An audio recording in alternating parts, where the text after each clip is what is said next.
దీంతో పాటు ఇప్పుడు ఇంకొక సోషల్ మీడియాలో బాగా నడుస్తున్నది హైడ్రానా హైడ్రామానా మనం కూడా చాలా వీడియోస్ కూడా చేసుకుంటూ వస్తూ ఉన్నాం. అంటే పేదనికి ఒక తీరుగా పెద్దోనికి ఒక తీరుగా రైట్ కన్వెన్షన్ గులగొట్టినావు, మంచి అప్రిషియేషన్స్ వచ్చింది. మరి అలా పేదల బస్తీలల్లో ఈరోజు బుల్డోజర్లు తిరుగుతూ ఉన్నాయి, లేకపోతే 40 ఏళ్ళ నుంచి కూడా నివాసం ఉన్న దాని మీద ఈరోజు ప్రొక్లైనర్లు చేస్తూ ఉన్నాయి. నిజంగా హైడ్రామానా అంటే మీరేం చెప్తారు? 100% దొంగలంతా కలిసి ఆడుతున్నటువంటి హైడ్రామా ఇది. దీనికి సూత్రధారి చంద్రబాబు నాయుడు, ఎవరో కాదు. చంద్రబాబుకి ఏంది అంటే భారతదేశంలోనే అగ్రగామిగా ఉన్నటువంటి హైదరాబాద్ నగరాన్ని బదనాం చేయాలి. రేపు ఏదైతే ఆయన కళల సౌధం ఉంది కదా ఇప్పుడు మునిగిపోయి, ఆ సౌధాన్ని నిర్మాణం చేసుకొని హైదరాబాద్ కంటే గొప్పగా చూపెట్టాలి, అది గొప్పగా చూపెట్టుకొని అక్కడ నిర్మాణం చేసుకోవాలి. దానికి పావులుగా మనకి చేతగాని దద్దమ్మ ఉన్నాడు కదా, ఈ గుంపు మేస్త్రి గాడు ముఖ్యమంత్రి, వీడిని బలిపశువుని చేయాలి. ఈ దద్దమ్మకు వీనికి ఏం లేదు, వీనికి రావాల్సిన వీని జేబులకు వస్తే వీడు తలకాయ ఒప్పుకుంటాడు, కూర్చుంటాడు తప్ప వీడేం మీకేది లేదు ముఖ్యమంత్రిగా ఉండి. వీనికంటే చేతగాని ముఖ్యమంత్రి తెలంగాణలో కాదు భారతదేశంలో ప్రపంచంలో కూడా ఉంటాడు. వీని వాడుకుంటున్నాడు. నేనేమంటున్నానంటే ఇప్పుడు కూలగొడతా అన్నటువంటి ఈ కట్టడాలు ఏవైతే ఉన్నాయో, అదే సిగ్గులేని సన్నాసి మీ ప్రభుత్వం ఇచ్చినాయి. అవి మీ ప్రభుత్వం పేద ప్రజలకు చూపెట్టినటువంటి భూములే అవి. మీ ప్రభుత్వం ఇచ్చింది ఒక సంవత్సరం, పట్టాలు ఇచ్చింది ఒక సంవత్సరం, కట్టుకోమన్నది ఒక సంవత్సరం. వాళ్ళు పోయి బలవంతంగా పోయి కబ్జాలు చేసి కట్టుకున్నటువంటి పేదలు కాదు. సరే నేనేమంటున్నా, శ్రీమంతుడు అంటే సరే వానికి అన్ని రకాల స్థితిమంతుడు కాబట్టి ఏదో ఒక సెకండ్ వే ఉంటుంది.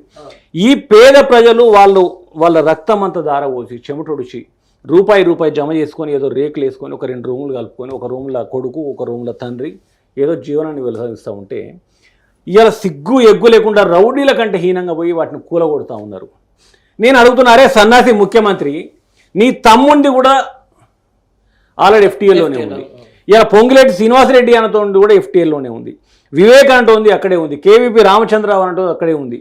వీటన్నిటి మీద నువ్వు ఫస్ట్ స్పందించు. కన్వెన్షన్ నువ్వు కూలగొట్టొద్దు అని నేను అన్ను. నోటీసులు ఇచ్చి టైం పాస్ చేయడం కోసమా? అంటే మేము నోటీసులు ఇచ్చినా ఈ లోపు మీరు దానికి ఏదో సమాధానం తెచ్చేసి బ్రేక్ చేసుకోమని చెప్పడానికి హింట్ ఇస్తున్నారు వాళ్ళకు. మరి అదే నోటీసులు ఈ పేద ప్రజల పక్షం ఎందుకు వర్తించవు? వీళ్ళైతే రెక్కాడితే డొక్కాడిన ప్రజలే కదా. మరి పోనీ ఇది ఇచ్చింది బీఆర్ఎస్ ప్రభుత్వం కాదు కదా, ఈ కాంగ్రెస్ ప్రభుత్వమే కదా. అప్పుడు ఏవైతే అనుమతులు ఇచ్చినో, అప్పుడు ఏవైతే పట్టాలు ఇచ్చినో, ఆ ఇచ్చిన వాళ్ళ మీద కేసులు బుక్ చేయమను. అప్పుడు ఉన్నటువంటి కాంగ్రెస్ పార్టీ మంత్రుల మీద, అధికారుల మీద, వాళ్ళ మీద కేసులు బుక్ చేయమనండి. ఇలా ఏదైతే హైడ్రా ఆఫీస్ ఉన్నదో ఆ ఆఫీసు కూడా ఎఫ్టీఎల్లోనే ఉంది కదా. ఫస్ట్ దాన్ని కూలగొట్టి ఆ నుంచి స్టార్ట్ చేసుకుంటారు రాదండి. ఇవాళ నాగార్జున కన్వెన్షన్ కూర్చోబెట్టడానికి మేము దాన్ని కూలగొట్టడానికి ఎవరం కూడా తప్పు పట్టట్లేదు. కానీ అదొక డ్రామా. ఇవాళ కన్వెన్షన్ పెడతారు, రేపు ఇంకొక హీరో కూలగొడతారు. ఏంది అంటే ఈ తద్వారా ఇక్కడి నుంచి సినీ పరిశ్రమ అంతా ఆంధ్రకు తరలి అక్కడ బాగుపడాలి. మళ్ళీ అక్కడ కూర్చొని వాడు ఎక్కిరిస్తా ఉంటే ఈ సిగ్గులేని సన్నాసి ముఖానికి నల్ల రంగు వేసుకొని మూల కూర్చోవాలి. ఇదంతా ఒక డ్రామానే తప్పితే అది దానికి పనికి వస్తూ ఉన్నది. పెద్ద మొత్తంలో డబ్బులు సంపాదించుకోవడానికి ఇది ఒక రాజమార్గం అయిపోతుంది వాళ్ళకు. వాడిని బెదిరించాలి, సెటిల్మెంట్ చేసుకోవాలి, డేబుల్ నింపుకోవాలి. ఇదంతా ఒక ప్రణాళికే తప్పితే దీని ఇంకొకటి కూడా వాడు తెలియలేపిండి. ఎందుకు లేపిండంటే ఇప్పుడే దాన్ని ఎందుకు బయట పెట్టిండంటే, మొన్నటి వరకు హరీష్ రావు మీద సవాల్ విసిరండి సన్నాసి, రాజీనామా చేయి, ఈ మొగోడేదో పీకి ఒడిచినట్ట చేతగాని కుక్క, ఆయన రాజీనామా చేయన్నట. మరి ఆయన రాజీనామా చేయాలి, ఓకే మేము కూడా ఏకీభవిస్తా ఉన్నాం, ఖచ్చితంగా హరీష్ రావు రాజీనామా చేయాలి. మరి సిగ్గులేని మంత్రులు, ఈ సిగ్గులేని ముఖ్యమంత్రి నిన్న కూడా స్టేట్మెంట్ ఇచ్చారు కదా, బట్టి విక్రమార్క నిన్న కూడా మాట్లాడిండు. ఎవరు ఆందోళన చెందాల్సిన అవసరం లేదు, రైతు రుణమాఫీ అందరికీ వర్తించేలా చేస్తాం, అందరికీ చేస్తాం, ప్రతి ఒక్క పేరు పోకుండా చేస్తామని చెప్పి నిన్న కూడా స్టేట్మెంట్ ఇచ్చిండు. మరి ఈ స్టేట్మెంట్ ఆధారంగా హరీష్ రావు రాజీనామా చేయన్నా, ఈ రేవంత్ రెడ్డి అంటూ రాజీనామా చేయన్నా, అది సిగ్గు లేకుండా దాన్ని కప్పిపుచ్చుకోవడానికి ఎగిరెగిరి చేసిండు. ఎక్కడ కూడా పప్పులు ఉడికితే అట్లా ఇవ్వని చెప్పేసి ఉన్న పరంగా తీసి హైడ్రా అనేది ముందు పెట్టిండు.